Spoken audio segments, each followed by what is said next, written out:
ways. When I talk about that dark place that I was in, um, it was so dark that, um, these dreams are things that you can't have one foot in, one foot out. You have to completely throw yourself completely into it just to have the chance for that dream to happen, right? So then doing that with basketball and with the NBA and then having it end so abruptly, um, the fear of what do I do with the rest of my life? I thought this was the pinnacle. I thought this was that thing that I was blessed with that I was gonna do, and now it's gone. And that dangerous place of hopelessness, that dangerous place of fear of the unknown, um, just really put me in a bad place mentally. And um, active faith, I remember actually saying this prayer. Is actually the second microfracture, after the second microfracture surgery I had. I said this prayer and I said, God, you blessed me with this elite ability to do this. I thought this is what I was supposed to do. I said, but if this is being taken away from me, I'm begging you to show me what you want me to do with my life. I said the prayer just like that. I'm begging you to show me what you want me to do with my life. And whatever you show me, that's what I'll do.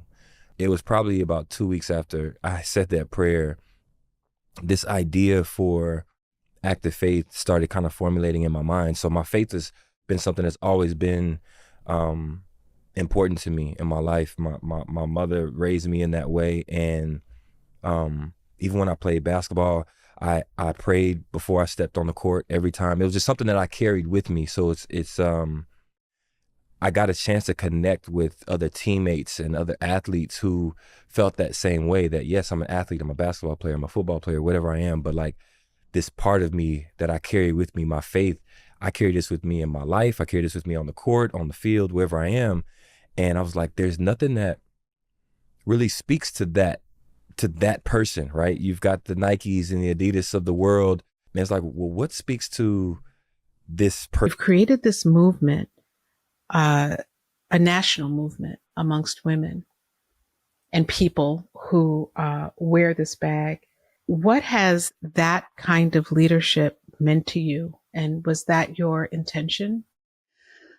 Well, I'll start with, was that my intention? And no, not initially. So everything that has happened with this community movement it happened naturally. It happened organically. I didn't expect it. I didn't know what to do with it. It wasn't a strategy. It really came from the product itself is something that changes people. And I hear this over and over. And the reason is because it like literally changes your physiology a little bit when you stop carrying a purse that's like kind of even a little bit like making you off center. And then there's also the mental capacity of like not having to worry about this thing that you're carrying around. And so it shifts you in multiple ways. And what I noticed is that people were so impacted by that shift that they were wanting to talk about it. Like, Yeah. oh my gosh. And it seems like a small thing, like, oh, a handbag, a purse. But when you think about it, like for centuries, there has not been any innovation in the way that women carry things. And so it just did something to people where they wanted to connect. And so that was happening so naturally that I thought, okay, well, I need to create a container for that. So people aren't, reaching out to me, and they were trying to connect on our Facebook page and commenting on each other's things. And I'm like, all right, let me organize this a little bit because I think there's something to it. So that's really how it began. And I think one of the struggles, honestly, is the disparities in how we obtain that ownership and then how we can grow what we're building at scale. Mm-hmm. Black founders receive less than 1% of all venture capital funding. And I think it's actually less than a percentage point. And when you think about, when you research these stories of these different companies and entities that exist, if you roll it back to their beginnings, it's not that any of these white founders are more brilliant than us. It's not that any of them are more genius than us. But a lot of times the resources that were needed to take their genius into building something and scaling it, they had access to those resources.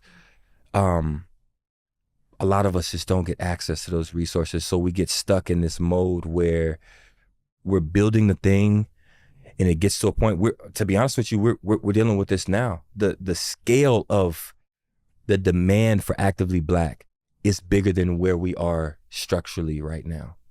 There are brands in this very space that have had less of a growth curve than us that have raised $200 million, $300 million to be able to, now you can hire, build out your infrastructure to handle scale. You can get the type of inventory you need to meet the demand. All of the things that it takes to scale. Mm-hmm.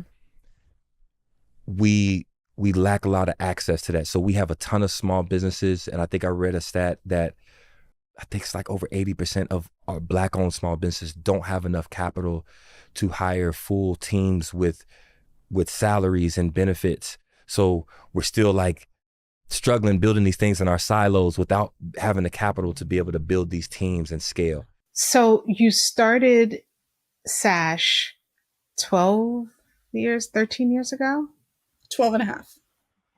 And so now you have grown to this, as we said, this incredible movement, and you've built this company, and it's growing. It'll continue to grow. Was there anything in your past that prepared you to be in this position professionally?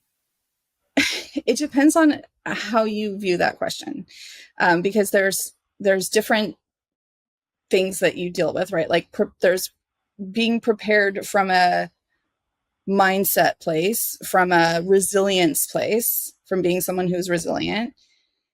In that sense, my whole life prepared me for it, right?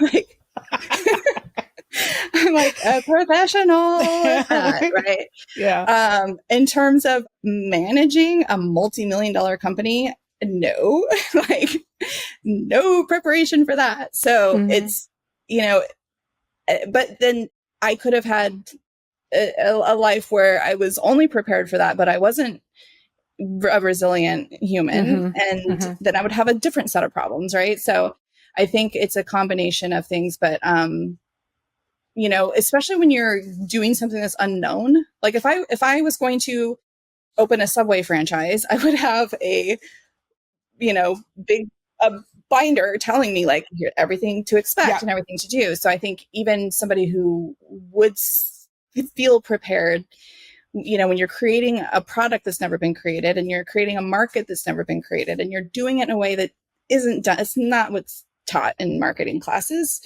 I don't think there's any way to prepare. So it is all about your mindset, your resilience, your ability to pivot and think on your feet and let the difficult things just roll off you and all of that.